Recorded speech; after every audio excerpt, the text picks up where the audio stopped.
So welcome, everyone. This is our first of 3 sessions covering all the basics of the Housing Trust Fund regulations. And if you were to have the regulations open in front of you and follow along, you'd see that we're just going to march right through the regulations in the order that they are written. So to try to make sure that we familiarize you with those, and of course, the regs are always the spot where we want to go for reference and to look things up. So I want to talk about a few housekeeping items, and then we'll do some introductions. So as I mentioned, this is the first of 3 sessions.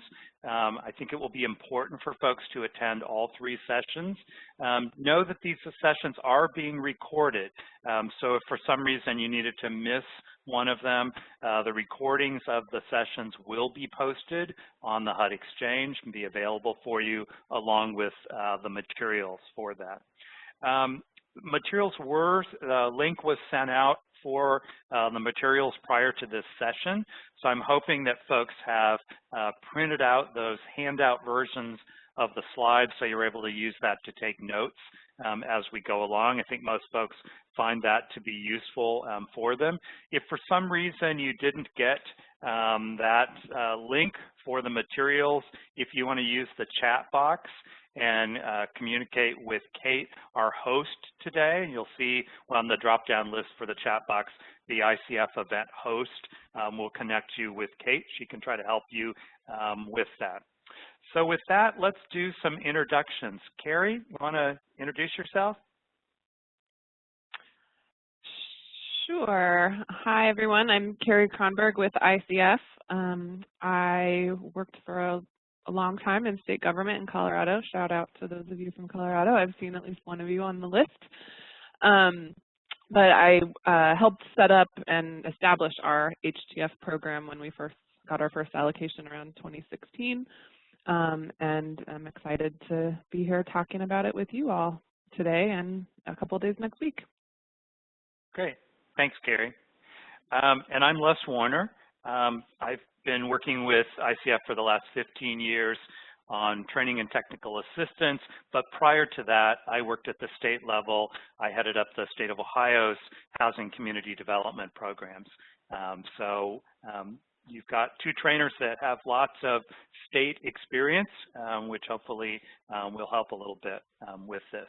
And we're, in another minute or so, we're going to try to gather a little bit of information about you to have a feel for the audience, since unfortunately we're not in a room together. We don't get the chance to kind of get to know you in the same way. So here's our series agenda. So as I mentioned, it's divided into 3 sessions, and we're going to be walking through each of these sessions, covering the elements of the Housing Trust Fund regulations, trying to help you understand what it's, not only what it says, but what that also means for you in planning for housing trust fund allocation or the requirements for when you're operating that requirement. So before we jump in to our today's agenda, what we wanted to do is do get some poll questions from you, just to try to get a little bit of a feel for folks. So our first question is going to pop up on the screen here, and when it does, we'll ask you to select the answer that is most appropriate for you, and then hit the submit button. So first, we want to know what type of organization you represent, whether you're a state grantee, sub-grantee, maybe a development partner, or if you don't see your category on the list, just click Other, and then hit the submit button.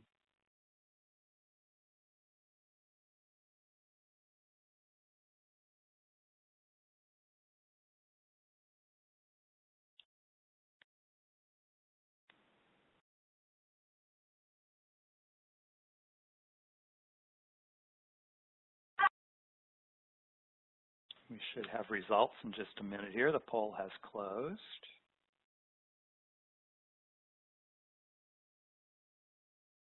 There we go. So looks like most folks are state grantees. Got some development partners, maybe a few sub-grantees in the group. All right, our next question, we want to know the type of role that you have in administering the trust funds. So are you part of the development of the allocation plan that we're going to be talking about?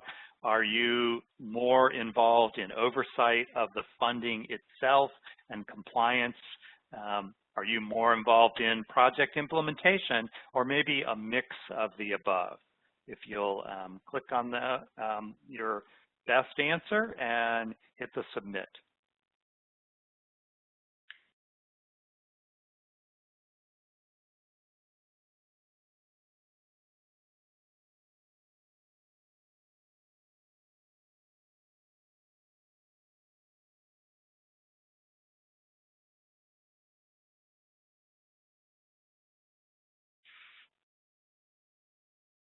We should have results here in a minute or so.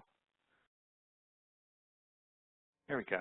So it looks like most folks are involved in the implementation of the Housing Trust Fund, not necessarily involved in the development of the trust fund allocation plan. We're going to be covering all aspects of this, so it may be very helpful for you, even though you're not involved in the allocation plan, to understand what the components are, because that kind of controls what you are, what your plan of use for those funds and how they're going to be distributed. And then one final question. We want to get a sense for, as you're starting this webinar series, how knowledgeable do you feel about the Housing Trust Fund regulations? That should pop up in a minute for you here. Here we go. So, not knowledgeable, somewhat knowledgeable. And so if you'll click the answer that best represents how you feel about this and hit the submit button.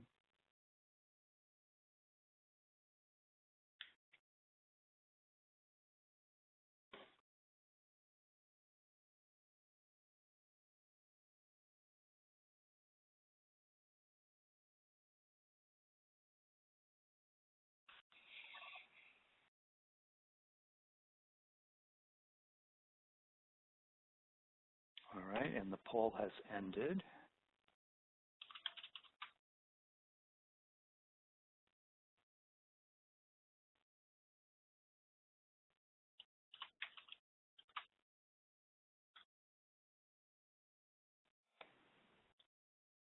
Here we go. All right.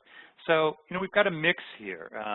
Folks are, needing all the basics here, not feeling particularly knowledgeable. Other folks feel pretty good about their level of knowledge. So, it's helpful for us as trainers kind of to know the starting point for folks. And we will try to make sure that everybody at the end of this has, bumped up their knowledge level, feeling more confident about that.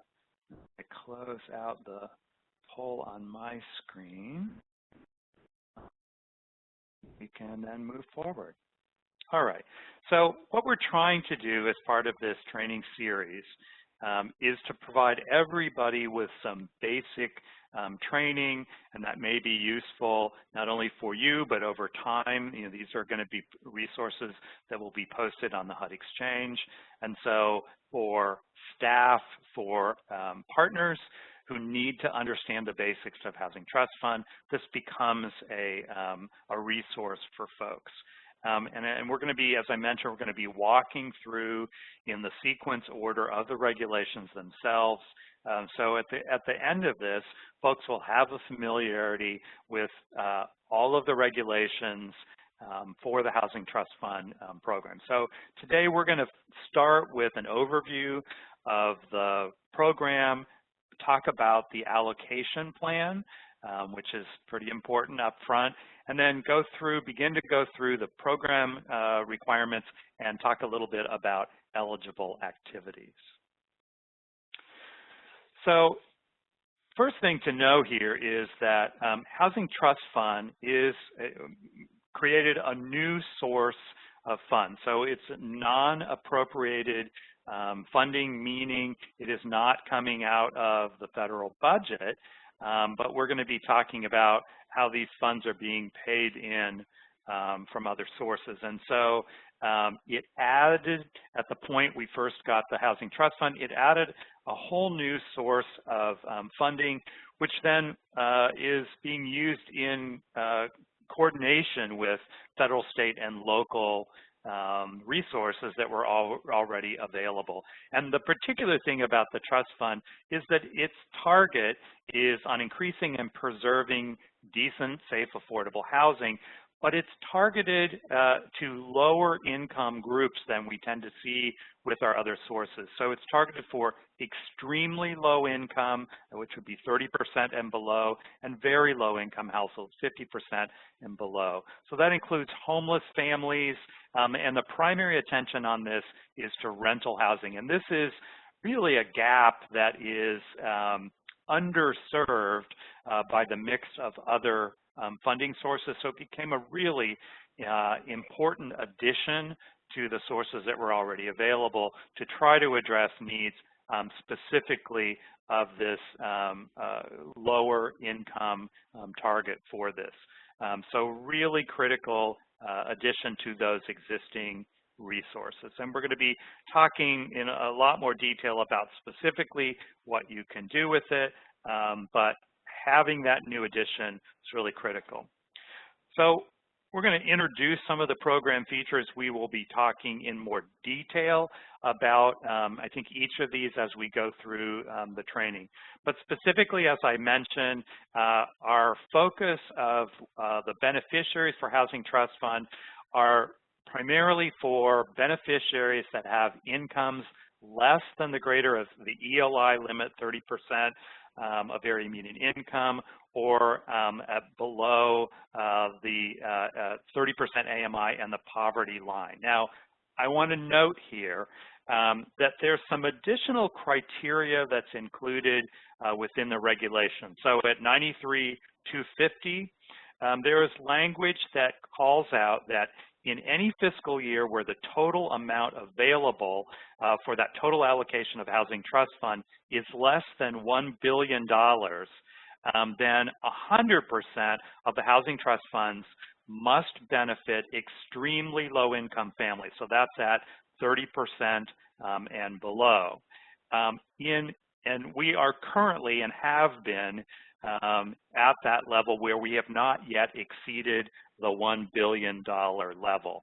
If we were to have a year where that allocation then grew and went above that $1 billion total for overall Housing Trust Fund dollars, then we would have additional flexibility to also use funding to benefit very low income families. So that would be at 50% and below. And so for now, and I guess until something changes, all of our Housing Trust Fund dollars are benefiting households at 30% and below. But you'll note when we get further into this, and we mentioned, the Housing Trust Fund regulations do allow us to do some assistance for home buyers. Right now, most folks are not doing that because of this very low targeting on this. That might change in how you design your program, your Housing Trust Fund allocation plan might change if we see that total allocation go over that $1 billion mark. Also, things that we're going to be talking about this and sort of program features, you are able to use up to 10% of that annual grant to cover your administrative and planning costs. And we will, in later sections of this training, define what admin and planning costs are, talk about what's eligible under each one of those categories. Also are some more specific targeting. So a minimum of 80% of each of the annual awards has to be targeted towards rental housing. So I mentioned earlier, this is primarily towards rental housing. I think right now it's probably 100% towards rental housing, but we have a minimum of 80% that must be going towards rental housing. There is also the ability of up to 10%. So we had a minimum of 80% for rental. We have a maximum of up to 10% of that annual grant could be spent in relationship with home ownership. So that could be direct assistance, it could be rehab or construction on that. And then something that's completely unique to Housing Trust Fund is that the regulations allow for up to 30% of each grant to be utilized to provide operating assistance. And so because of our very low targeting for rental housing, there is, of course, a concern to make sure that these are going to be sustainable units. And so we'll be talking as we go along about the fact that, we're doing underwriting to make sure that they're going to be sustainable. Oftentimes we see our Housing Trust Fund combined with things like project-based subsidies to help with that affordability in the long term, but the regulations do allow a flexibility for up to 30% of those funds to be committed to use towards operating assistance. And we'll talk more about the details of that as we get further into this training session, but that's something kind of unique to the Housing Trust Fund regulations. So when did this all happen? Well, the Housing Trust Fund was authorized under the Housing and Economic Recovery Act, HERA, which was from July of 2008. And this was a housing reform legislation that was really aimed at reforming government-sponsored enterprises, and that would be Fannie Mae and Freddie Mac. And so as part of that legislation, they required that these government-sponsored entities then set aside or reserve 4.2 basis points for every dollar of unpaid principal to then go towards the Housing Trust Fund and the Capital Magnet Fund. So this created this new source of funds. I was talking about the fact that these are non-appropriated sources of funds at this point. And so the source is coming from Fannie Mae and Freddie Mac making these payments at this point. So we'll be talking about the allocation formula that is utilized to determine then from these payments into the Housing Trust Fund how they will be then distributed amongst the states. And we'll go into some detail about that, I think, on the next slide or two on that. But the target here then again, the funds are going to states. So this is not going to local communities. It's distributed solely through states. And then it's targeted towards part of that priority is based on where there's a shortage of affordable standard condition units that are available for very low income and extremely low income households. And we'll go into the details on that in a minute. So funds are allocated to the 50 states, but also to the District of Columbia, Puerto Rico, and then we have 4 insular areas that also are designated as part of that. And so as part of that, then the states can determine how they are going to administer their funds. The state could be administering those programs directly. So, maybe you are using, as a state, you are using your trust fund in conjunction with some of your other multifamily housing program. Maybe it's paired with home or low-income housing tax credits. But they also have the ability to use, to subgrant that to units of local government. So each state, as a recipient of the Housing Trust Fund, will designate whether they themselves directly are going to be administering this, or in some cases they are designating that their administrator will be a qualified state designated entity, such as we most commonly see a quasi-government entity, a state housing finance agency is probably the most common on that. And then our funds are distributed based on our cost allocation methodology, whether directly or in conjunction with our subgrants, and being distributed then to our end recipients, nonprofit or for-profit owners. And of course, we're going to be vetting those to make sure that they have appropriate capacity and experience and that we have eligible projects. And we'll be talking about that in more detail as we go along. So I mentioned the trust fund formula, and here's where we're going to talk a little bit more about that. So the statute calls out what those factors are that are going to be used. And those factors include an analysis of the shortage of standard.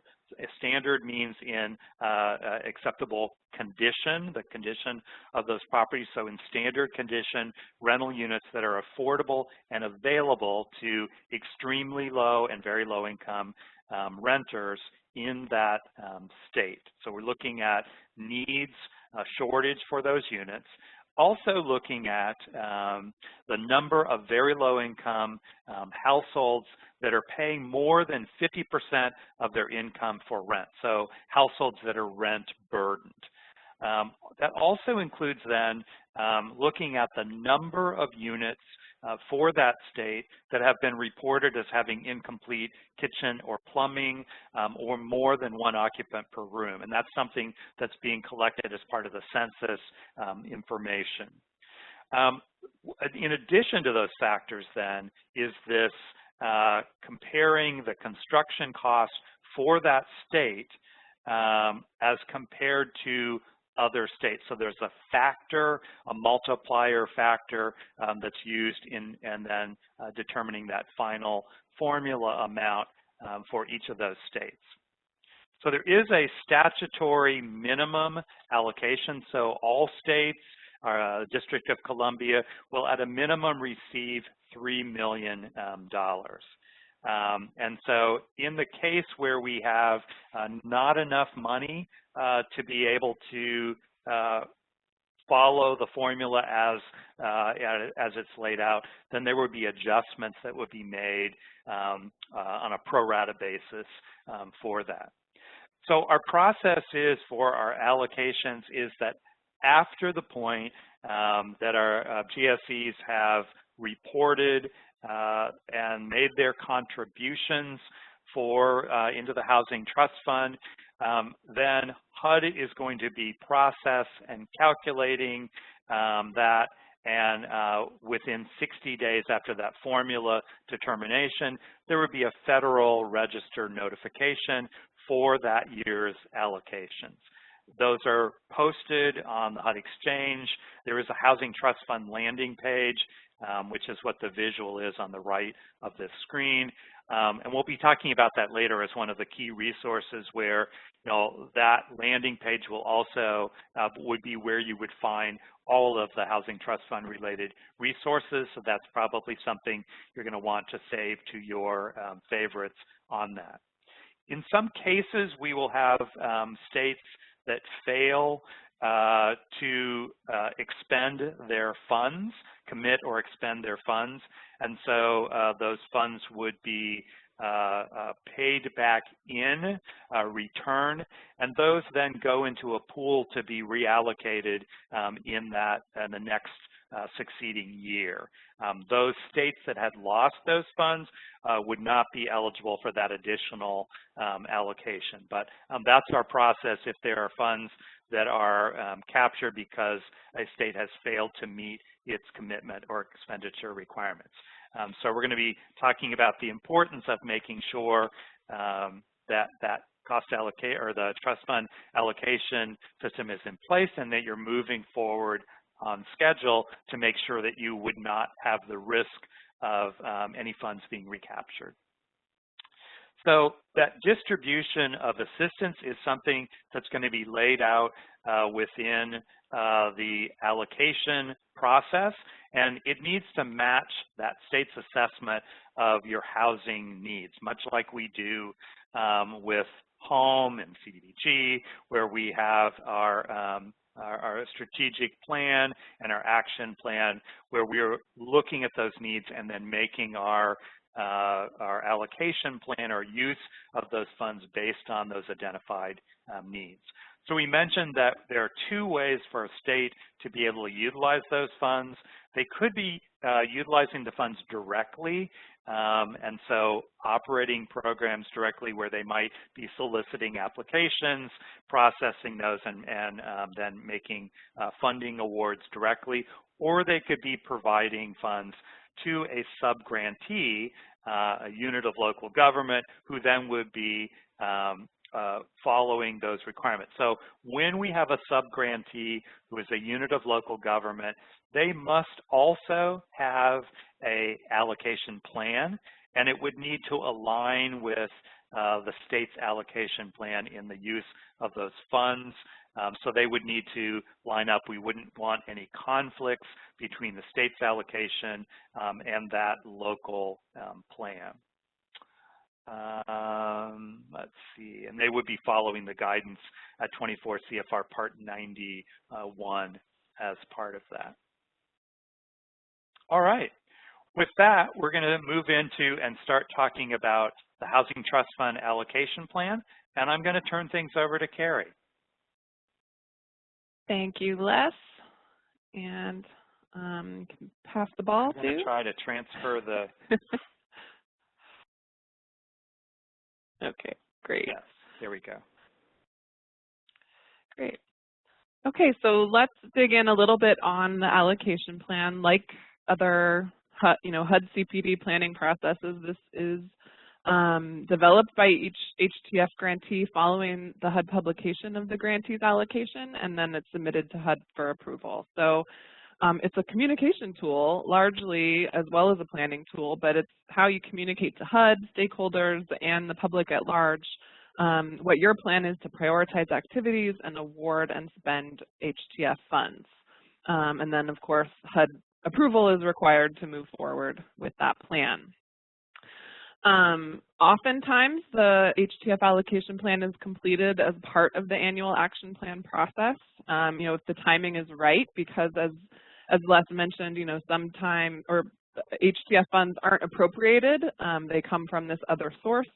So sometimes, the allocations of appropriated funds, home, CDBG, don't line up with the announcements of the allocations of HTF, but when they do, when they're around the same time or at the same time, then the HTF allocation plan can be done at the same time as the annual action plan.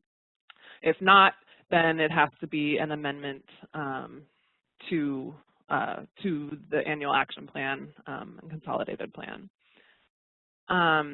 So some of the contents to include in the HTF allocation plan include application requirements and selection criteria. So how is the state going to distribute funds?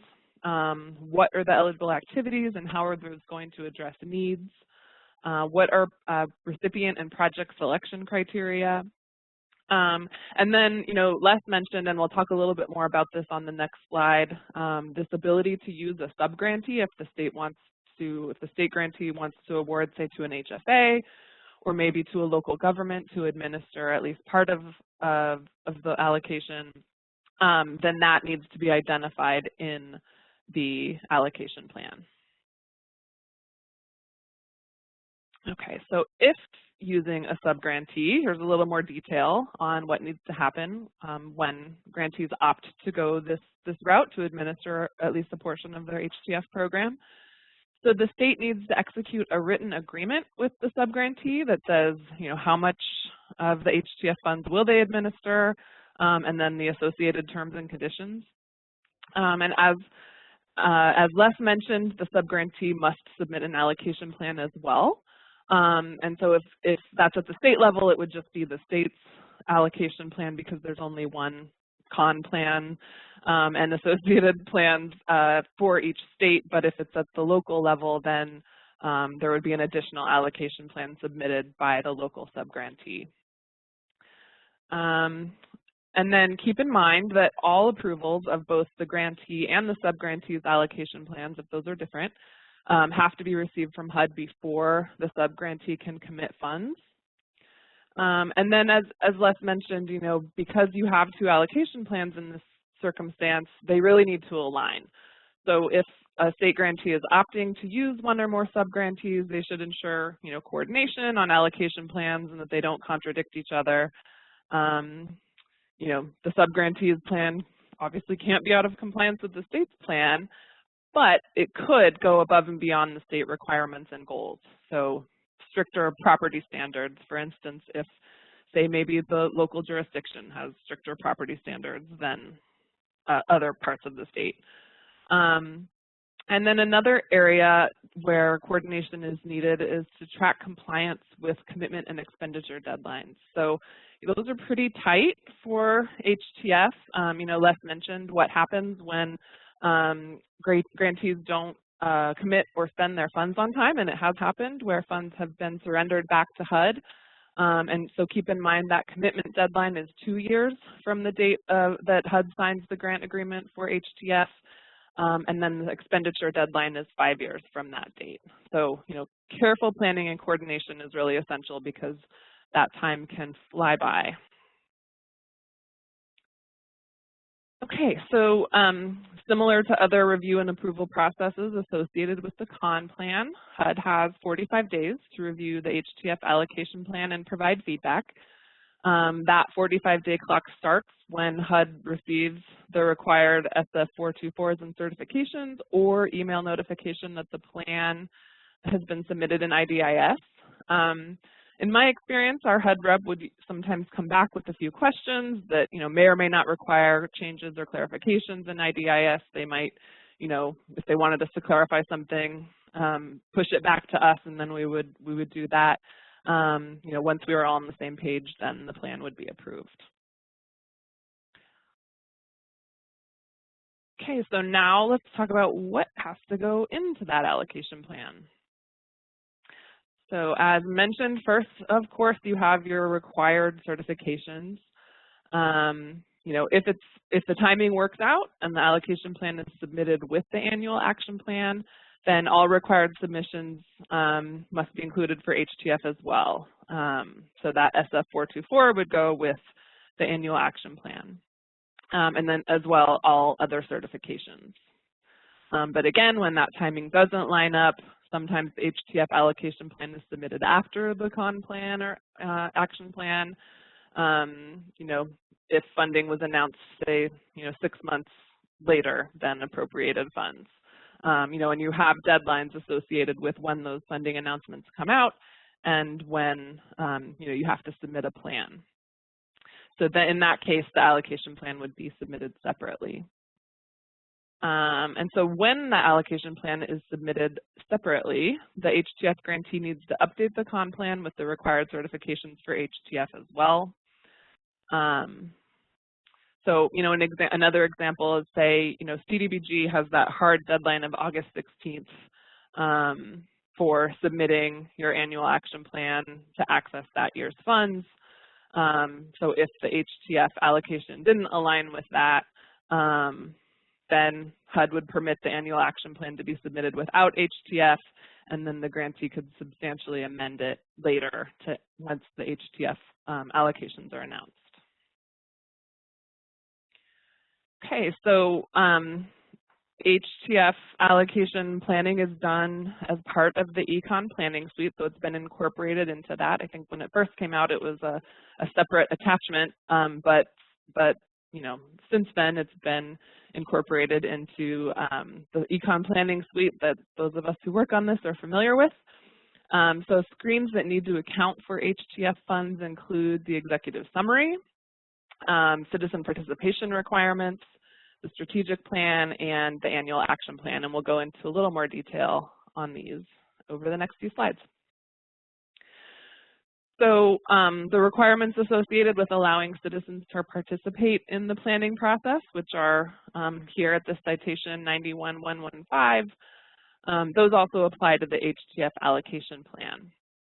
So grantees must follow their CPP, as it's called, citizen participation plan, that they've established pursuant to this requirement.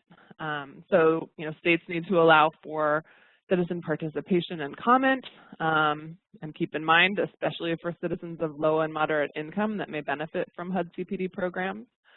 They must also describe actions the state will take to encourage participation of all residents, and that specifically calls out minorities, non-English speaking persons, and persons with disabilities. So how are we doing outreach and ensuring that those groups have are able to participate in the process of developing and commenting on this plan?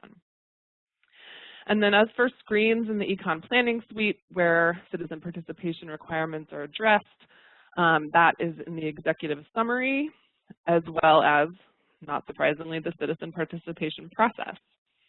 And then just a reminder, if you're using one or more subgrantees, this is somewhere where you need to coordinate. Okay, so Housing Trust Fund also has to be reflected in the affordable housing section of the strategic plan, and that's where grantees set general priorities for allocating CPD funds among activities and needs. And so you have, the needs assessment and market analysis that are done as part of the planning process, and those should support the priorities that are identified in the strategic plan. And once again, if the HTF allocation plan is being done separately from a full plan, this is done as an amendment. And so the strategic plan screens in the Econ Planning Suite that you'd need to address include geographic priorities, so if there are specific areas targeted for housing and HTF investment. Priority needs, which includes housing needed by tenure, type, and then the level of income of the eligible beneficiaries. Any influence of market conditions, that would indicate how the existing market influence priority needs. Other anticipated resources where all anticipated CPD funding, including program income, is listed, as well as other resources such as Section 8, low-income housing tax credits, any available match, competitive homeless funds, and then leverage of other funding sources, state and local, and even private. And then lastly, you want to include or adjust the goals screens as part of the strategic plan to reflect updated housing production goals that include Housing Trust Fund dollars. Okay, and then in the annual action plan, your HTF allocation plan could be done as part of that, but if not, you're amending these screens to account for it. So annual goals and objectives, which are specific goals that the grantee initiates action towards or completes during that program year. And each goal must include one or more of the goal outcome indicators, and that's how you quantify the intended achievement. So how are we making progress towards this goal? What's our indicator? Allocation priorities, where states provide the reasons for their priorities and how they'll meet the needs and goals of the strategic plan with the proposed funding distribution. A method of distribution also describes how the state will allocate funds, with one or more methodology. Geographic distribution is where states describe the geographic areas in which they will direct funding and the rationale for investment in any priority areas. The affordable housing screen, not surprisingly, this should be updated to state goals for the types of beneficiaries served, whether those are homeless, special needs, et cetera. And then the number of housing units by program type. So here you'll account for who will be served with HTF funds and your goal for unit production with that year's dollars.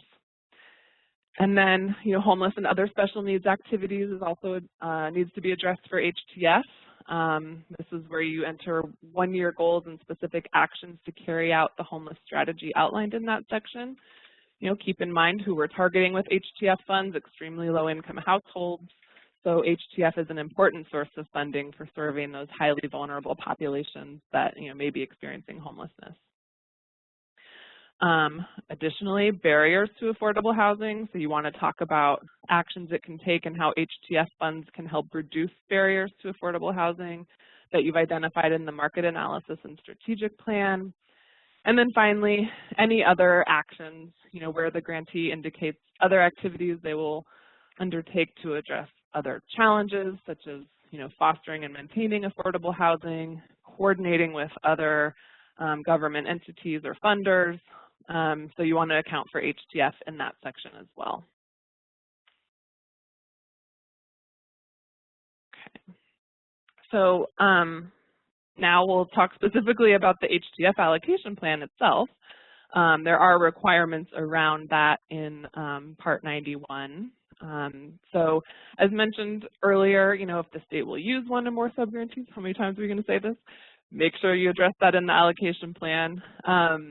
If the state plans to distribute funds through an application process for eligible recipients to carry out activities, then that needs to be addressed too, as does, if there's a combination. So maybe we're having a statewide nonprofit as a subgrantee, administer, when we get there, a home ownership program. But the state is going to handle through direct, accepting applications, going to handle any rental housing assistance. So there you'd want to describe, the different funding strategies. And then if the state will accept applications, then the allocation plan needs to describe the selection criteria, including priority funding factors, and we'll talk about those on the next two slides. The program is prescriptive in priority funding factors that need to be considered.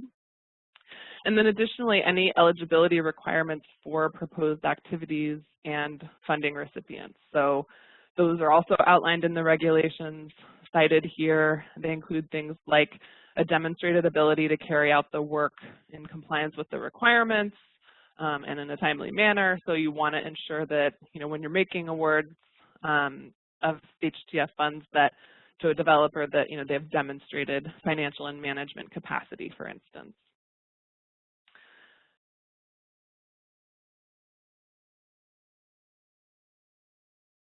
Okay, so as I just promised, we would talk about priority funding factors listed in the regulations.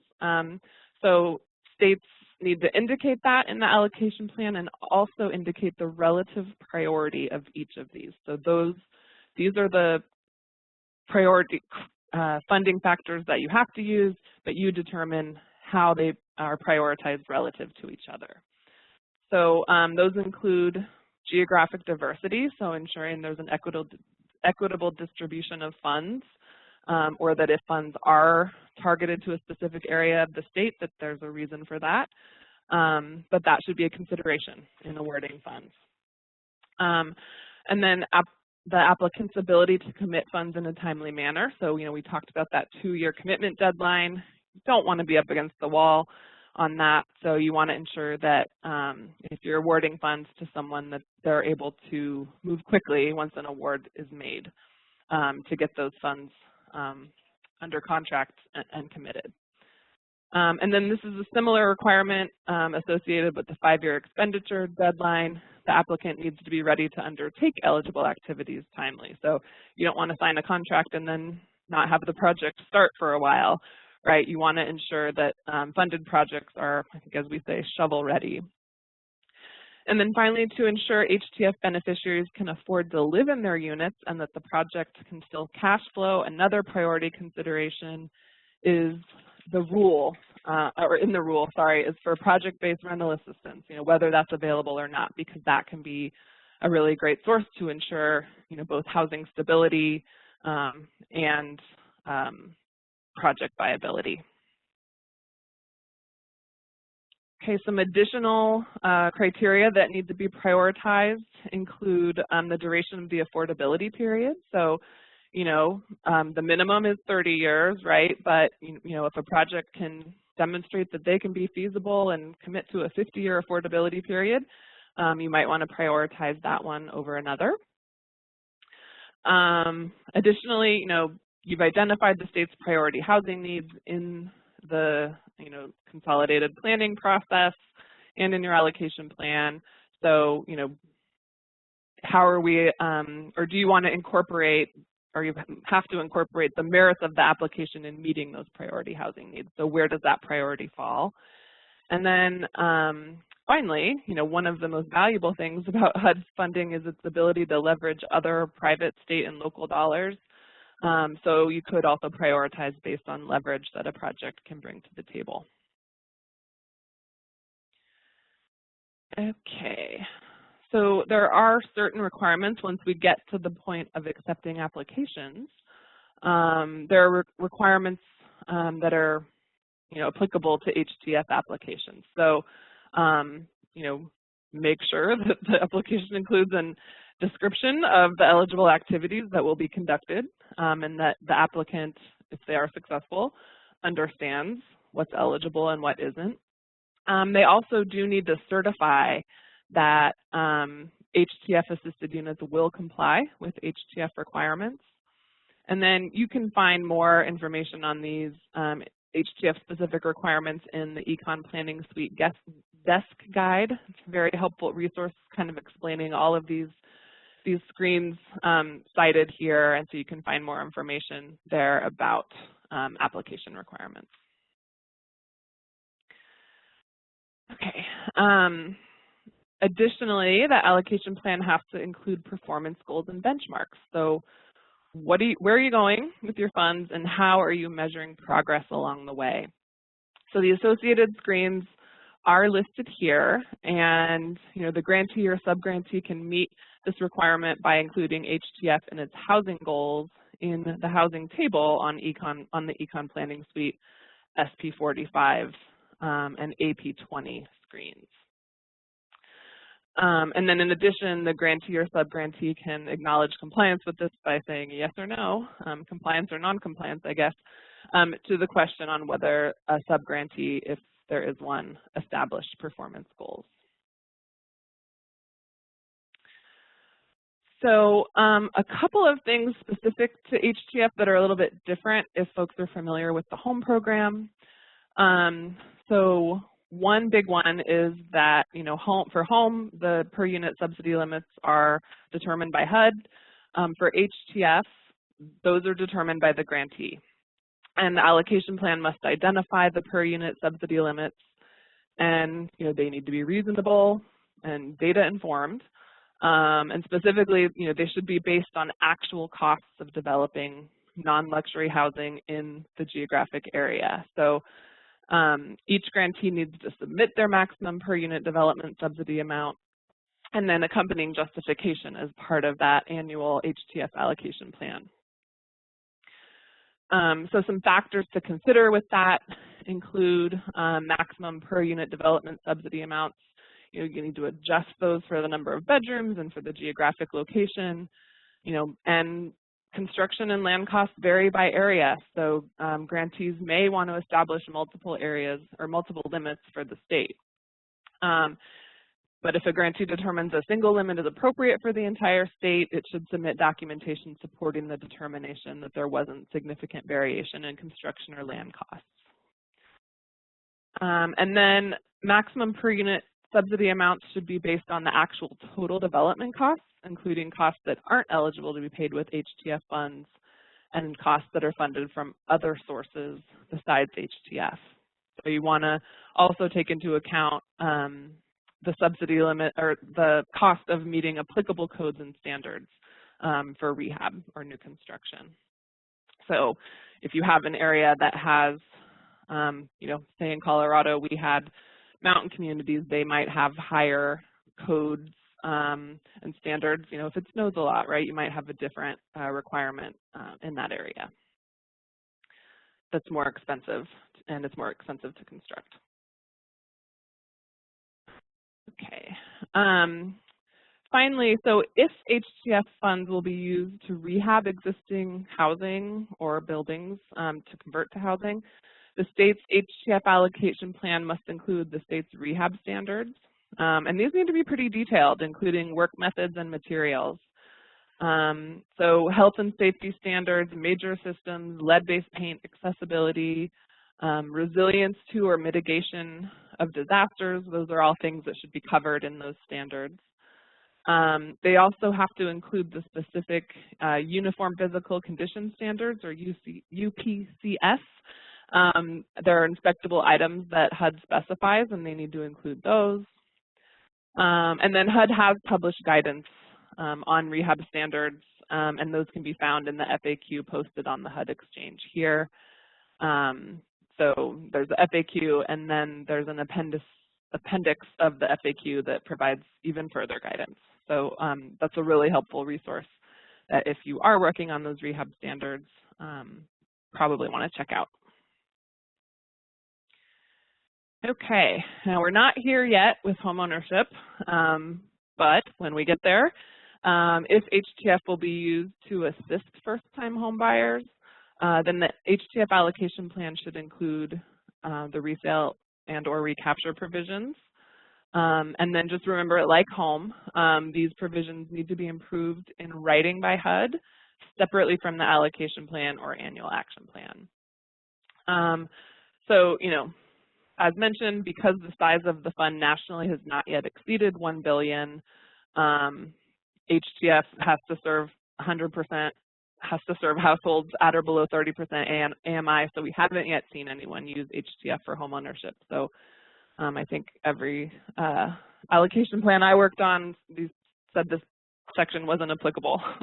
But as the size of the full HTF grows and states are able to serve 50% AMI households with a portion of their annual allocation, you know, we may start to see some homeownership activities, and these elements will be required in order for that to begin. Okay, so I'm going to pass it to Les to do our next knowledge check, and I think to cover a few more slides before I'm back on. See if I can move the presenter ball. Trying. I think maybe if you can try that. Yeah, it's a very small window. Let me move it up here.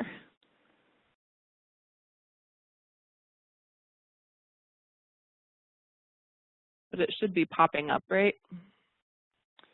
Yeah, you should be able to just drag it, and then there would be a pop-up confirming that you intend to drag it. Yep, there you go.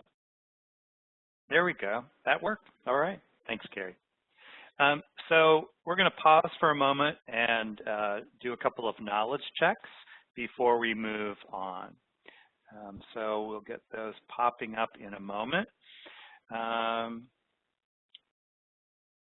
Here we go.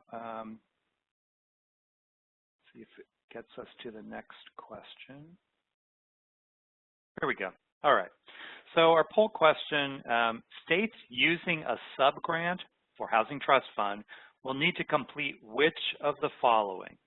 Execute a written agreement with the subgrantee, specifying the Housing Trust Fund dollars, identify subgrantees in the state's allocation plan and require the subgrantee to submit an allocation plan, coordinate with the state and subgrantee allocation plans, and work with subgrantees to track commitments, expenditure, deadline.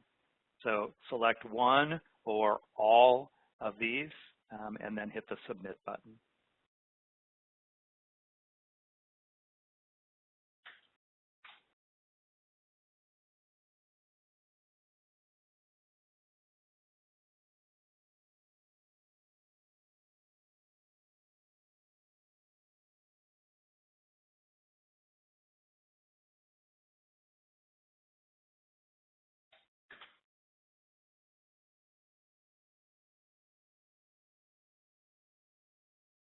All right, the poll has ended, and we'll see our results in a moment.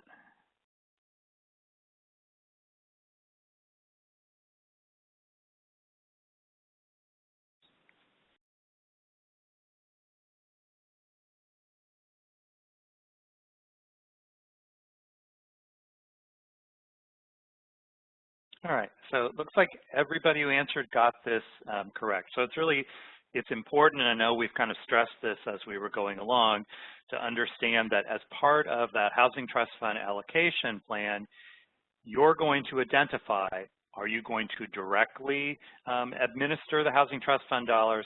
Are you going to use a sub-grant or multiple sub-grantees? That would need to be identified within the state's allocation plan. And then sub-grantees will have to include as part of their plan. They will need to have an allocation plan also. And we mentioned this issue about making sure that there weren't conflicts between what that subgrantee allocation plan was calling for versus what the state had laid out and identified its process to be for that. And because of that, then we need to, that coordination needs to be done as part of completing those allocation plans, and that really continues throughout the implementation to work together to track the commitment and the expenditure deadlines which we mentioned. So, you know, those essentially we're then depending on the subgrantee to complete identifying eligible projects, get those commitments in place, executing written agreements, and then making sure that those projects move forward in a timely manner so that we're also able to meet those expenditure deadlines. So it takes some ongoing coordination as part of that.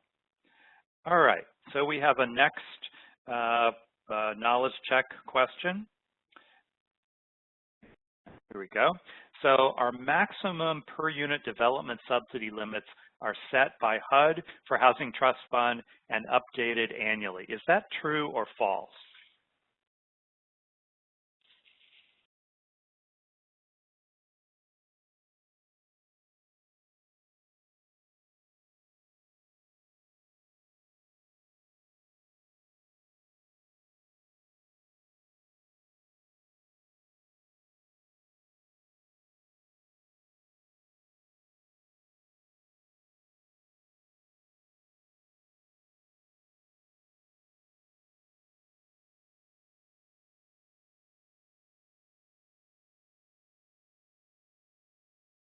All right, our poll has ended. We should have our results in just a moment here.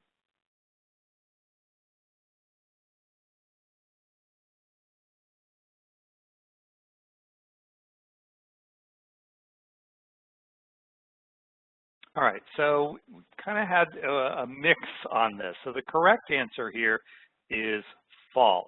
So you're used to, with the home program, having HUD setting those maximum subsidy limits.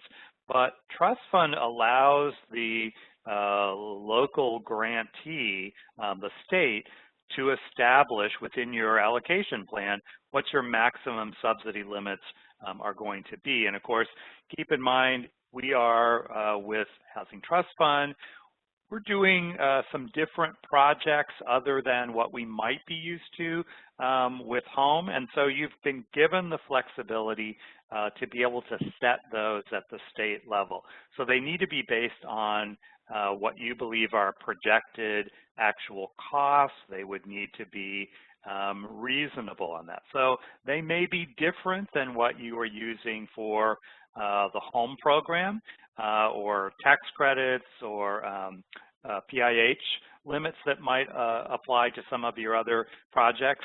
The state has the choice. You could choose to align with those other program limits, but you have the ability, the flexibility for the state to be able to establish Housing Trust Fund specific maximum subsidy limits in place. So an important concept on that. All right, so got the control back. All right, so let's move forward and talk a bit more about some of the trust fund specific requirements. So if we are at a point, and as we have mentioned a couple of times, we're not at the point generally where people are going to do home ownership because of the issue that we are restricted, 100% of our funds are restricted to benefiting extremely low income, so that's at 30% and below. And for the most part, I think most states in looking at this would say that's probably not an appropriate target for home ownership. But if we were to get to a point where we exceed that $1 billion limit for the total trust fund allocation, we could have the flexibility to also serve very low income households at 50% and below. So that might be a point at which there would be a policy decision by a state to say, let's do some home ownership programs. if we were to do that, then we would also have to follow a maximum purchase price and after rehab value limits for those. Those are being published by HUD. This is one of the limits that is provided to you for home and trust fund. And so you would have to evaluate projects to make sure that either their purchase price or what the after rehab value was going to be for that unit would still be essentially modest housing, and that's what those limits are in place for. And so if the state's going to provide trust fund dollars to assist first-time home buyers, and will not be using the limits provided by HUD, then it needs to, it has the ability to put in place its own limits. They are based on 93-305, and that has to be something that would be in place and approved as part of that housing trust fund allocation plan. So you do have a little bit of flexibility for first-time home buyers. As we say, currently now we don't have anyone, I don't believe, doing home ownership projects, but it could potentially be an opportunity in the future. So the state, again, has quite a bit of flexibility on designing their programs and the targets for how what portion of the population you want to try to assist using these resources. So the state has the ability to limit beneficiaries to a particular segment of the extremely low-income population, or you could set this, so that would mean restricting it that only those folks were eligible, or you could set up a system where maybe all ELI population were eligible, but you had a preference in place. So priority would go to a certain subset of the ELI population. So keep in mind, when we do that, we need to make sure that we're not going to violate non-discrimination requirements, and those are called out at 93-350. We can't limit this or give preference to students. That's not really the goal of the Housing Trust Fund program. There is the ability to allow rental housing owners to limit tenants or give preference. And so as part of our designation of how we want to target these specific housing trust fund limits, we could then have tenant selection criteria that would be in place. To be able to do that, that needs to be included in our state's action plan. So Carrie mentioned earlier, we've got a housing trust fund allocation plan, but we also overall for all of our HCD funding have a strategic plan and an annual action plan, which have done an overall assessment of need and then put in place a strategic plan of how we're going to use the mix of funds available, not just Housing Trust Fund in this. So the state's action plan itself, what's being done with Housing Trust Fund would need to line up with what is described within the state's action plan on this prioritization for rental housing owners. And so I think many states will, as part of their portfolio of funding, will target using particular kinds of funding to meeting the needs of particular segments of the population. That's perfectly appropriate, but it needs to be laid out and clarified within both your Housing Trust Fund allocation plan, but also consistent and included in the action plan. All right, see if we can move that. There we go. All right.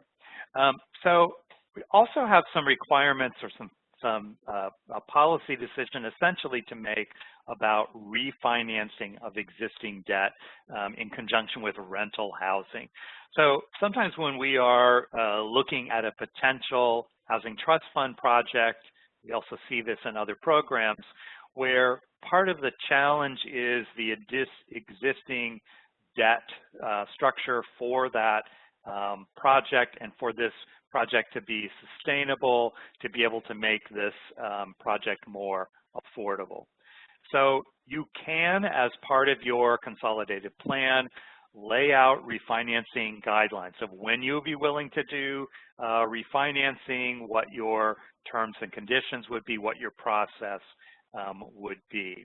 And so if you are going to be doing that, that also needs to then be described within your consolidated plan. This is something that's also required for the Housing Trust Fund allocation plan. And this is where the state's going to use Housing Trust Fund dollars to refinance existing debt. Now, keep in mind that this is a rehabilitation activity. And so the primary use, the majority of the funds in this project, we would expect to see that the primary use is rehab for that unit.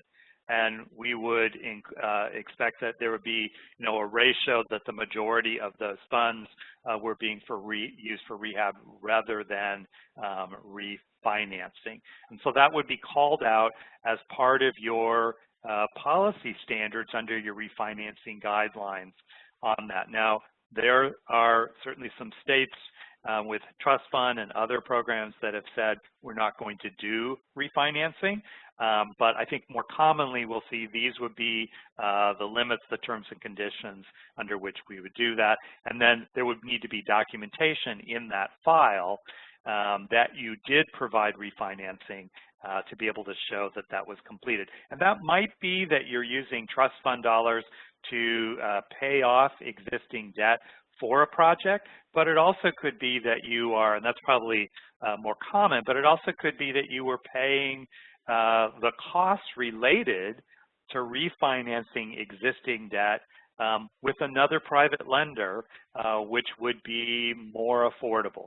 But the bottom line is, as part of that documentation, you need to be able to show that with that investment of trust fund dollars into this project towards the refinancing part of this, that resulted in reducing those overall housing costs.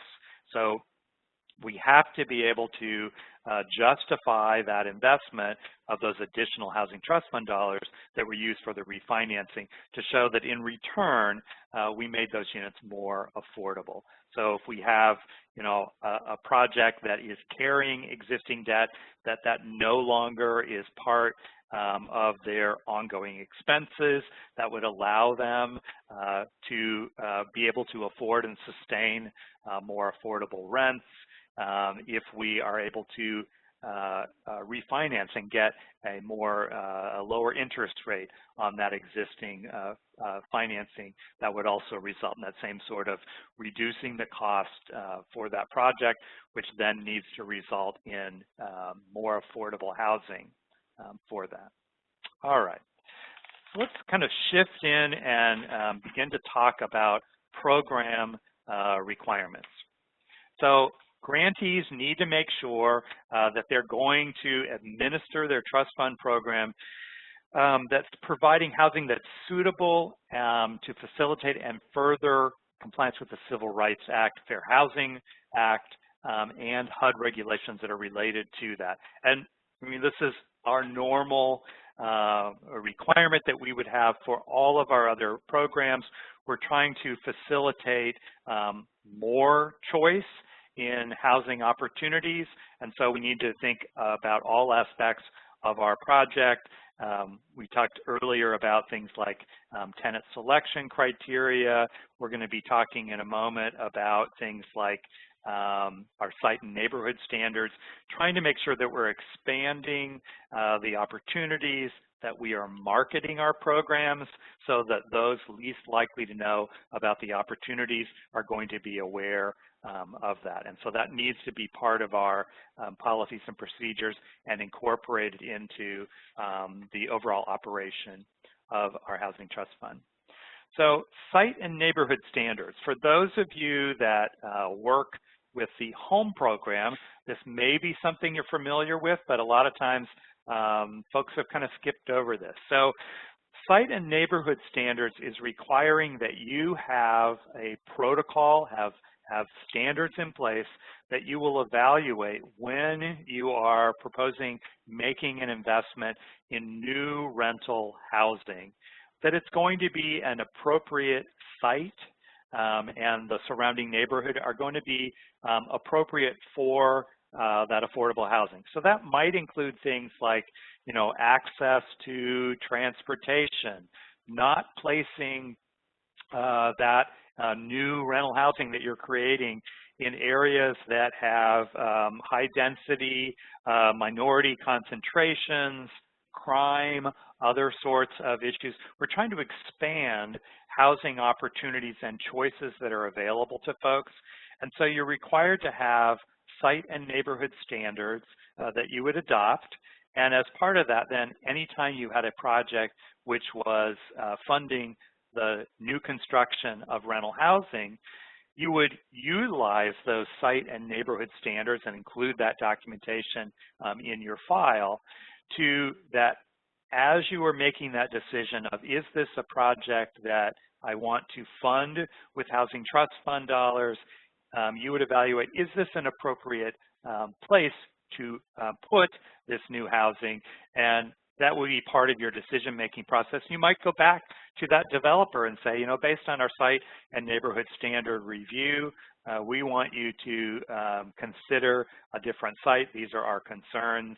And that's working towards making sure that we kind of expand those choices for housing, and also that we're putting them in appropriate, when we have a choice of where are we going to place these new units, that's been part of our evaluation process. All right. So let's talk a little bit about income determinations. We talked about the fact that we have required targets on the beneficiaries for Housing Trust Fund. So as part of that, the grantees are going to need to determine that each of those families or households that are occupying a trust fund assisted unit are actually income eligible. And so those regulations are found at 2493-151. Trust fund provides you the same choice of, you have two methodologies I guess, income definitions for determining if households are income eligible.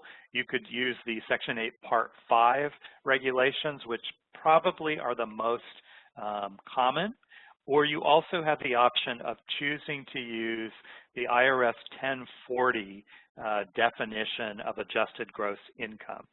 So, the Section 8 Part 5 is probably what most folks are used to using. Keep in mind that if your trust fund dollars are being combined, and I think we probably often will see that with things like low-income housing tax credits, the low-income housing tax credits require the use of the Section 8 Part 5 requirements, so that's probably what we're most commonly going to see.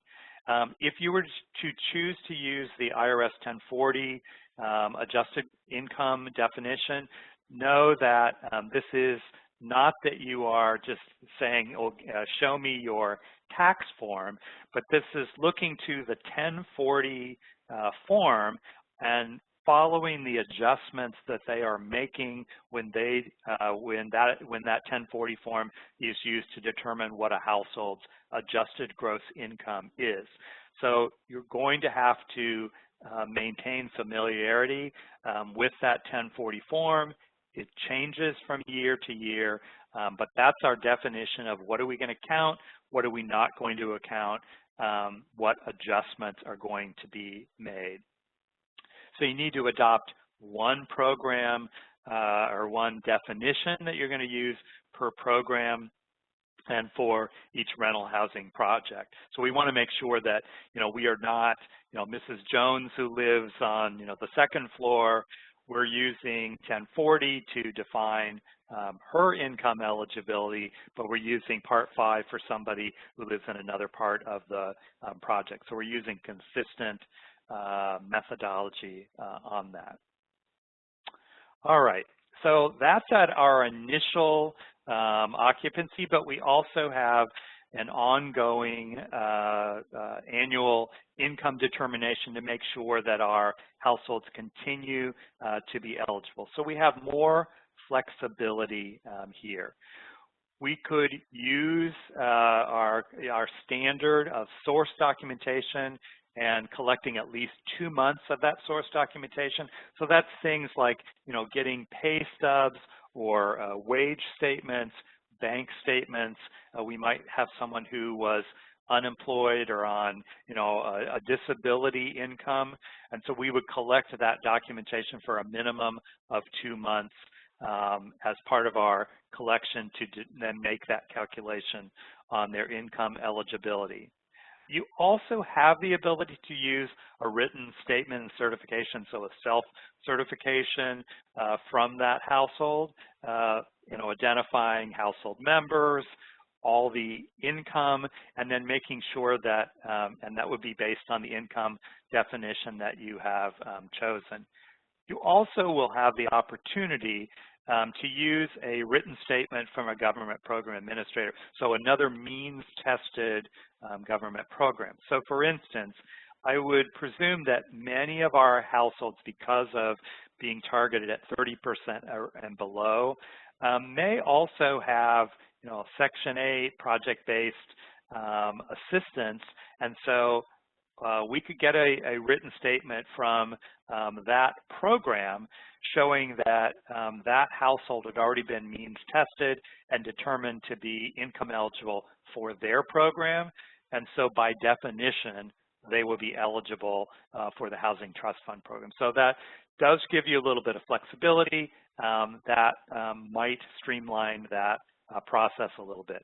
If we were doing home buyer programs, as we mentioned, we currently are not, that they would always be required to do using source documents only. All right, so let's talk a little bit about our eligible activities, and I'm going to hand things over to Carrie at this point. Let me see if I can transfer the ball to you. Great. Thank you, Les. We are in the home stretch. So let's talk about what you can do with HTF funds. So, in general, remember, HTF is intended to produce, preserve, and rehab affordable housing for rentals and eventually first-time home buyers. And that can be done via acquisition, new construction, reconstruction, rehabilitation of non-luxury housing, including the activities listed here.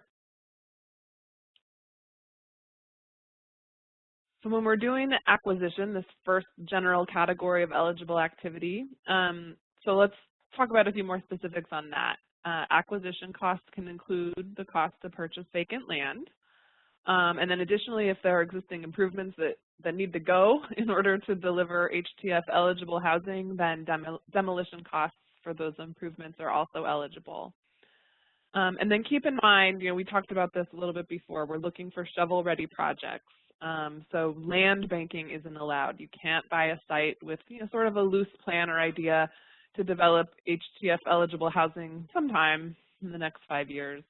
That's not allowed. It has to be for a real project, and you have to expect construction to begin within 12 months of committing funds to the project via that written agreement.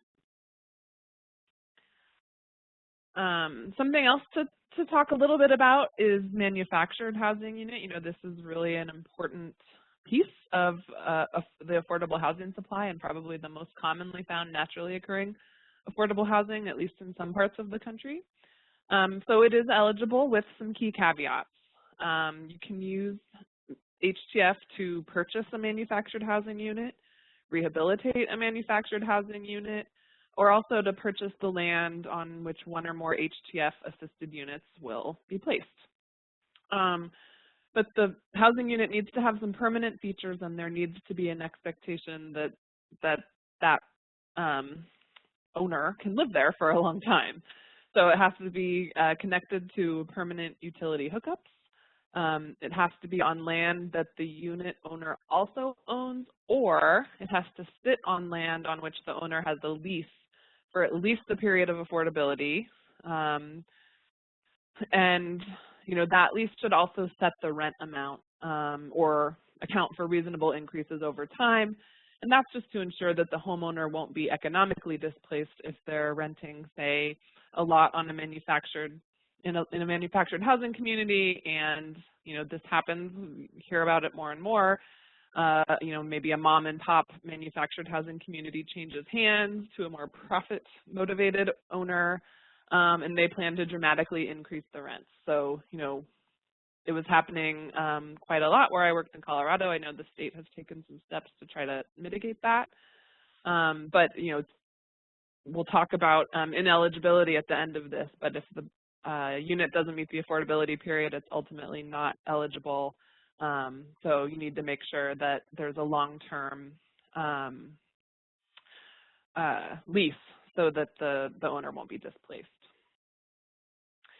And then you can also, just a final thing, you can assist an existing unit on a site that's owned by the homeowner / applicant who needs rehab to bring that unit up to property standards. So that would be more of a preservation activity.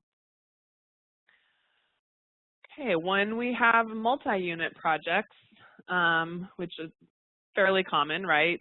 Multifamily rental housing is a common use of HTF funds that I've seen, both in my work at the state level and at ICF. So just keep in mind that only the actual HTF eligible costs to develop may be covered with HTF program funds. And those are listed in the HTF regulations at 93-201. Far too many for me to list now, but they include things like development hard costs for both new construction and rehab, things like utility connections, acquisition costs and related soft costs are also eligible, among many others. And make sure that your underwriting protocol can differentiate between HTF eligible and ineligible costs. So you'll want to have someone on your staff go through and make sure that you understand all of those eligible costs and apply those to your underwriting tool. And then when you have units that are either assisted with HTF or non-assisted, and those units aren't comparable in terms of size and features, then you need to determine HTF eligible costs through a cost allocation that account for the differences in those units. But then say if you're doing a project that's all one-bedroom units that are the same size, have the same features, those would be comparable, and you could just prorate costs according to the number of HTF units assisted. So 50 units, divide by 50, there's your per unit cost. Something else I'll mention just on multifamily housing, rental housing, is the ability to use HTF funds to provide operating support. And it can help ensure a rental project will cash flow while it's still serving extremely low-income households. And that flexibility hasn't been used much yet with HTF. I know at least one trailblazing state has started to offer this kind of support, and a few others are at least considering it. But it's a key flexibility within HTF, a really important one within Home ARP. I spend a lot of my time thinking about that program these days. So I think as state PJs start to develop processes for that operating support for Home ARP, there may be a spillover benefit, and we'll see it applied more frequently with HTF. Okay, a little bit more on multi-unit projects. So, typically you're held to the number of HTF units in IDIS at the time of project completion, and that number can only be reduced in accordance with HUD requirements listed in the HTF regulations. The one exception is if a project is 100% HTF assisted units, one of those could be converted to an on-site manager's unit if the HTF grantee determines and documents that that conversion is reasonable. And then, also in that assessment, the grantee would need to ensure that if they're reducing the number of units, they don't then push themselves over the subsidy limit established in the allocation plan, right? So you're reducing in the denominator the number of units you divide by. So just make sure that that doesn't push you over the limit for per unit subsidy. Okay, so forms of assistance, you have several options here related to the form of assistance that can be provided to an HTF project. It could be an equity investment. You could make an interest or non-interest-bearing loan or advance. You can also provide interest subsidies, but along with that, you have to make a determination that the interest subsidy is consistent with the purpose of the HTF program. You can make deferred payment loans, grants, and then you also have this flexibility if you have another creative financing mechanism you want to provide that isn't listed, you can approach HUD, work with HUD to determine whether it's consistent with the purpose of the program and gain their approval to provide it. And grantees have a fair amount of flexibility in determining the terms of assistance, of course, subject to HTF requirements. But, you have the ability to determine, loan terms. You just want to make sure that that assistance is reasonable and it's based on underwriting, right? So don't make a must-pay loan if the pro forma doesn't indicate, that there'll be sufficient revenue to make those payments. Okay, our last slide here, I think, is just a little bit about ineligible activities, and these primarily include projects that don't ultimately meet the requirements of the Housing Trust Fund program. And critically, that pretty long 30-year affordability period. So, this just really demonstrates the importance of careful underwriting and potentially a contingency plan if a project becomes troubled. Those do happen, so you may want to have a policy procedure or way to approach a workout plan if you do end up funding projects that struggle in the long term. If you have a project that's terminated before it's complete, so before it's even finished being built or occupied, whether that's voluntary or involuntary, that HTF investment becomes ineligible. Additionally, if the project is complete but doesn't remain affordable as required for 30 years, also ineligible. And in these instances, repayment will be required, and HUD will determine with the grantee, where those repayment funds must go. Do they go to the local account, or do they have to be paid back to Treasury? Okay, so now I think we have our next pause for knowledge checks, and then we'll do some Q&A. Yeah, I was just going to mention on the last slide where we're talking about, ineligible activities and the potential of triggering a repayment for a project that did not complete its affordability period. That's why, and we'll be talking more about this, but that's why underwriting is going to be so critical, but also that ongoing oversight to try to make sure that these projects continue to be fully occupied in good standard condition, so that you have early indicators when there's any kind of problem and you're able to intercede, so that the hope would be that you're going to avoid any kind of ineligibility and repayment requirements by noticing these things early and being able to work with that project and owner to correct those issues. All right, so let's do our knowledge check, and then we're going to move into the Q&A. We've got some really good questions that have come through. All right, so our first polling question, this is true or false. Housing Trust Fund grantees are required to set aside 30% of their annual allocation to be utilized as operating assistance. Is that true or false?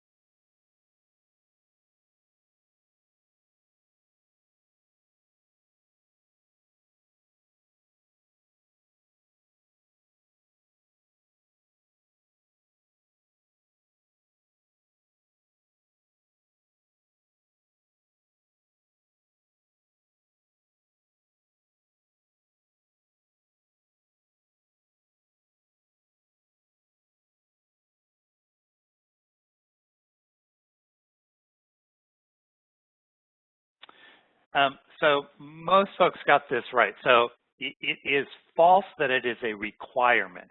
It is, the regulations do allow for up to 30% of the Housing Trust Fund allocation to be used for operating assistance, but that is not a requirement. And I think for the most part, it is not being used for that. And when we look at this, you know, how do we make sure that a project is stable over time and affordable? The operating assistance would be one tool, but we're also seeing, I think, probably the majority of our projects combined with other sources. So we might have a housing trust fund project that was part of a low-income housing tax credit project. So we had some specific units within that project which are housing trust funds, so they are more affordable following the housing trust fund targets. And we've done our cost allocation, as Gary talked about just a few minutes ago, on trying to, we would need to justify the level of funding that we've put into that based on our subset of that group, that's the Housing Trust Fund assisted units. So we also see folks with project-based vouchers that are going to be part of that rental assistance. But operating assistance is one of those options that the regulations do apply. All right, we've got one final knowledge check question, and this is about that annual allocation and the formula that's being used. So all of these are part of that formula except for one.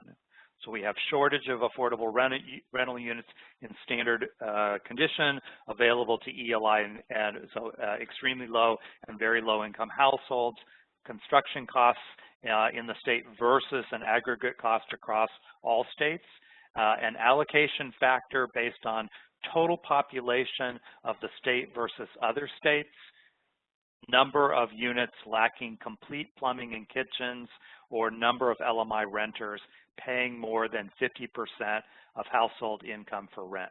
So one of these is not a factor and does not belong there. Which one is it?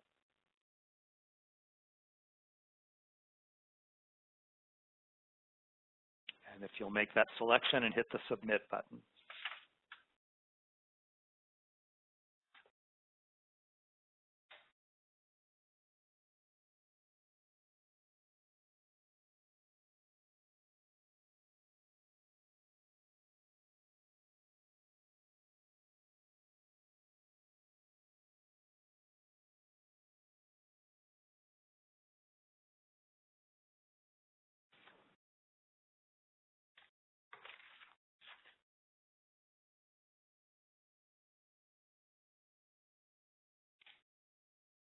Our poll has closed.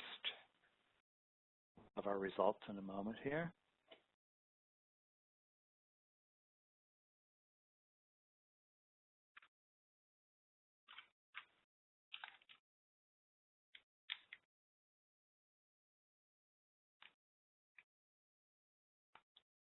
So the one that doesn't belong here is this allocation. It's C, allocation based on overall state population versus other states.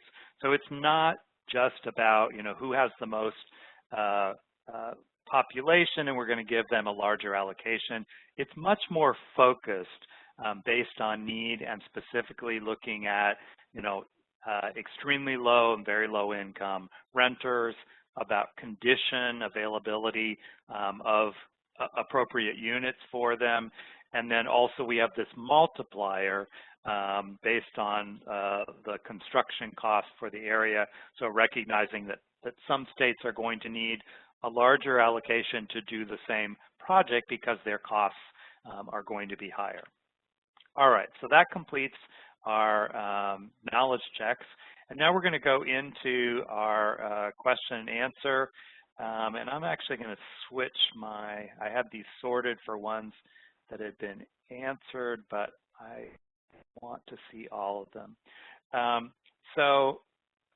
We have a number of questions here. Let's see if I can get back to all of them. There we go. So a couple of these that have been answered, I thought it made sense to also go over these because I think it's difficult in a webinar to listen and pay attention to what's happening with the trainer, but then also be watching on the side of the screen. So there was a question about, if we have a project that the way we're making this affordable is that we have project-based rental assistance. But that contract that's in place only has a 5-year period. So, what do we do about the fact that we have a 30-year affordability period for our Housing Trust Fund project? So the state does have, as we talked about this risk, it would be an ineligible project if it did not complete that affordability period. I think for the most part, for project-based assistance, there is the assumption that these are going to be renewable for that project, but essentially there would need to be sort of a backup plan on if that would not be the case at some point, how you would maintain affordability. So the one thing we've been talking about is this ability to provide operating assistance using up to 30% of our allocation to be able to support that. So I would think that that might be one of our options if we had a project that those project-based assistance were not renewed at the end of that contract period. You had a question earlier about, what do we, when we talk about the commitment of funds and we have a deadline on that, how do we track what's considered the commitment for the award of funds? It's going to be the execution of a written agreement for that project, meeting the criteria for written agreements. We're going to be talking about written agreements later within the training series.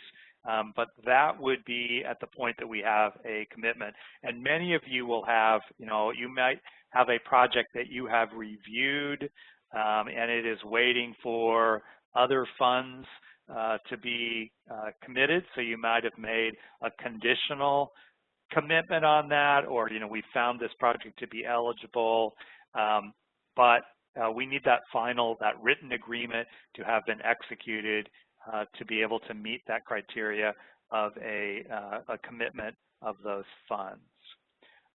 Carrie, I think you were answering one a minute ago. Do you want to talk folks through that one also?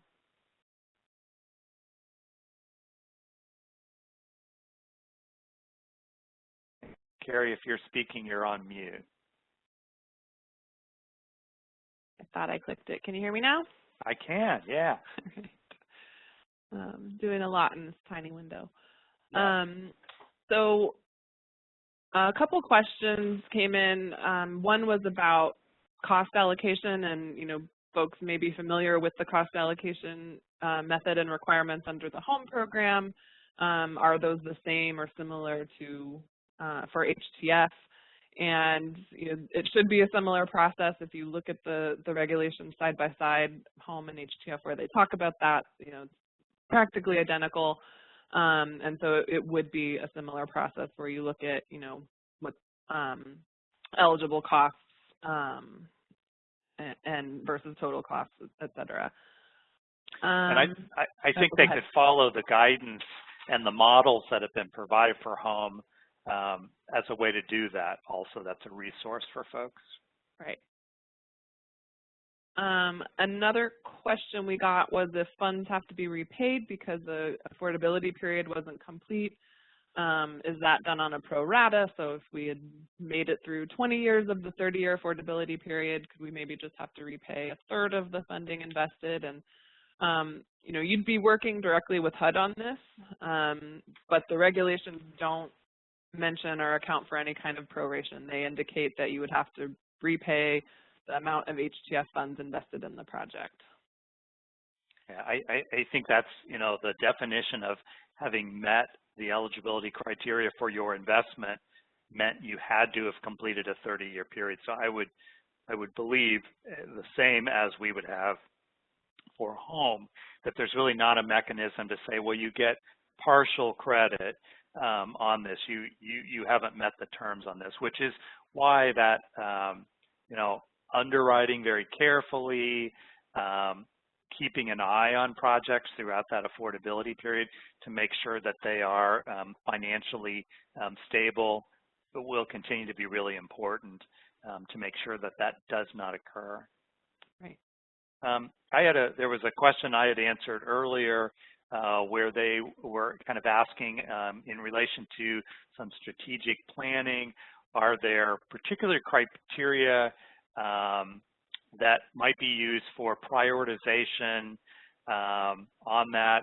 And we mentioned things like geographic priorities. And so I think as a state, one of the things that you are trying to do as part of your planning and sometimes using those prioritizations is to try to make sure that based on the need that your funding and review system are going to then distribute those funds in a way that are going to, try to best strategically use those funds to meet those needs. So we oftentimes see where, we have geographic priorities that have been put in place because we sometimes see, if we're running let's say we have our trust fund dollars incorporated into our tax credit allocation program, if we don't have some separate criteria for our housing trust fund eligible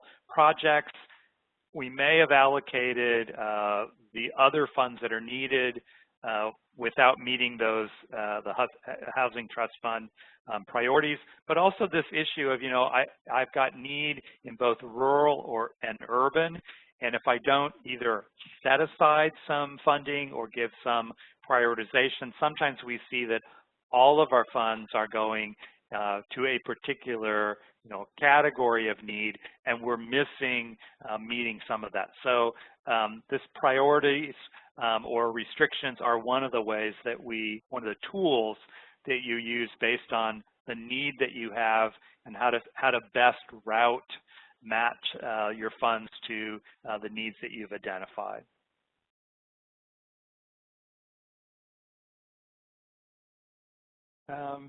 Let's see.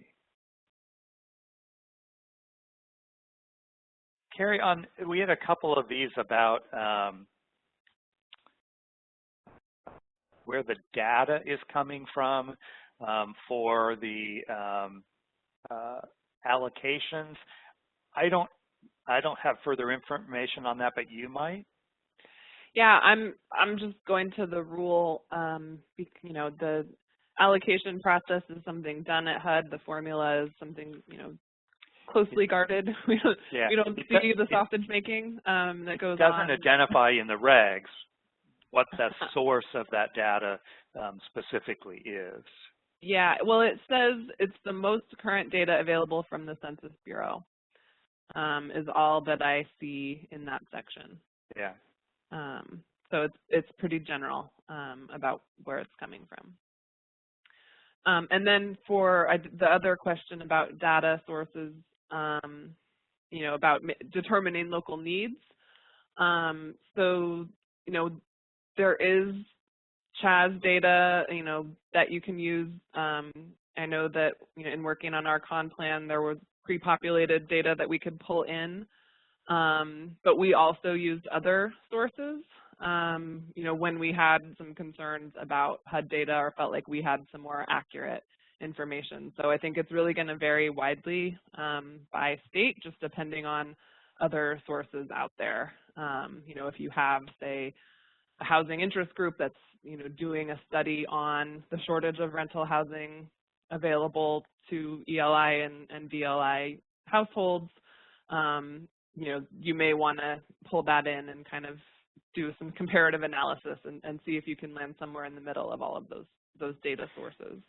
And I know that there are some states that, and I think as part of their tax credit allocation program have paid for a statewide housing study to try to capture some of that information, which then they used as part of their allocation process in trying to make sure that they were prioritizing the use of their funds in that way. So I would think that might be something that could be at the state level. You could work on collecting state-specific data on that as a way to better fine-tune how you're identifying that unmet need across the state.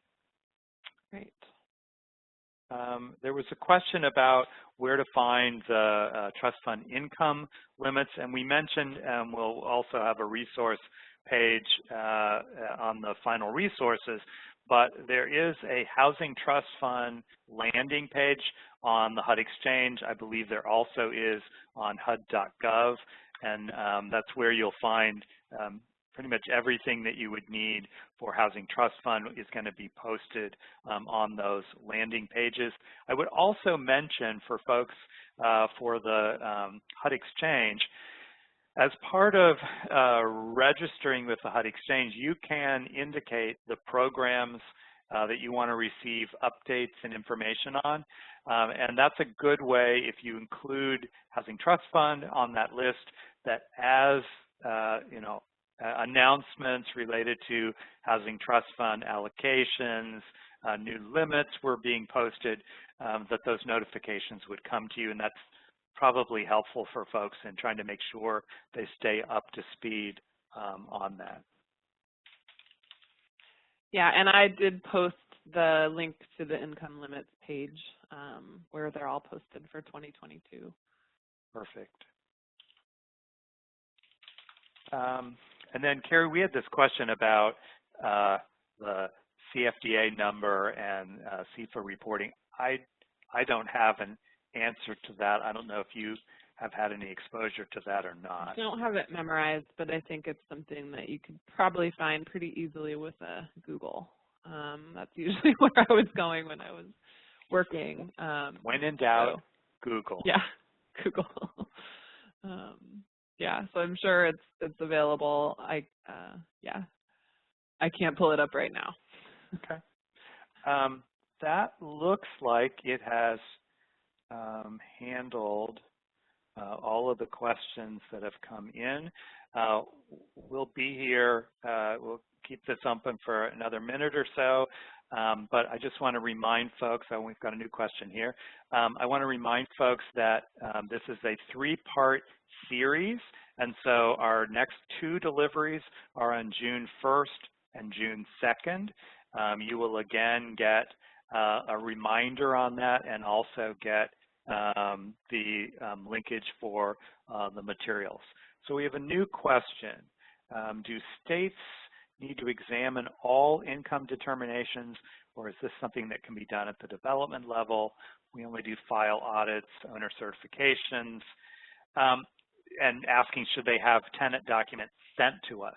So as part of your oversight and compliance, you need to have a monitoring process to ensure that the requirements are being followed. That wouldn't necessarily normally mean that you would need to look at every income determination, but that your monitoring process would include a sampling to make sure that that was being completed. In some cases, folks, I think probably a lot of folks at this point, particularly with the pandemic, are asking for or requiring submission of a certain sample of those files, and that might be done initially with a higher sample size until you're kind of confident that things are being done properly. Carrie, anything you want to add to that? I was chuckling because when I started my career in affordable housing, the home program was relatively new, not brand new. And my entire job was long-term monitoring about 11 home projects, and I micromanaged that monitoring. I had, duplicate tenant files, and I reviewed every single income certification. That was at the local level. And then when I moved to the state level, I was like, why don't you have duplicate tenant files?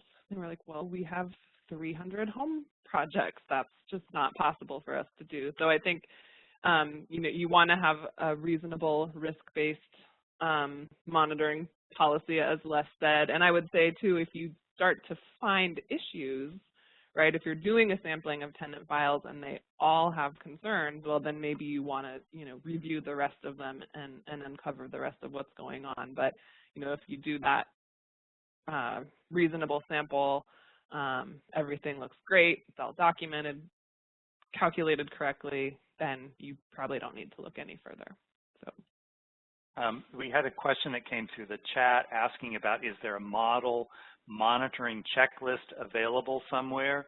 I don't believe there is for Housing Trust Fund, and actually I believe HUD is working on their CPD monitoring checklist, which they would be following when they are completing monitoring on that.